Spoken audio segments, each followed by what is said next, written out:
Hello friends, today we'll learn about the simplest ball in the Shadbala calculation. It is Naisargika Bala. Naisargika Bala is dependent on the luminosity of the planet. It remains fixed for all the horoscope. Sun is the brightest of all the planets, so it receives the highest Naisargika Bala, and Saturn is the least luminous, so it will receive the lowest natural strength. Unlike other planets, we don't have to do the calculation and based on the horoscope and other things change. Here it is a fixed value for all the horoscope. Across all the horoscope, it is a standard values which are present for Naisargika Bala. The formula is base is 60, 60 minus n by 7, and the strength will be in Sashtyamsha. N starts from 0 to 6. When no light is lost, it will be 0 by 7. That will be for Sun. Then for Moon, some light is lost. For Venus, some more light is lost. Then for Jupiter, some more light is lost. For Mercury, even more. For Mars, even more. And 6 by 7 is the maximum light lost for Saturn. Sun is brightest, it will receive 60 Sashtyamsha. After doing the calculation, Moon receives 51.43. Venus receives 42.86. Jupiter receives 34.28. Mercury receives 25.72. Mars receives 17.14. And Saturn receives 8.57. It remains fixed for all the horoscope, even if the planet is retrograde, combust, or anything like that, with the malefic, benefic, anything remains in the horoscope for Naisargika Bala. These are the standard values which are there fixed for all the horoscope. This is reference matrix. Sun is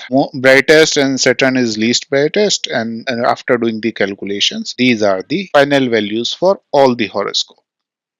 Thank you.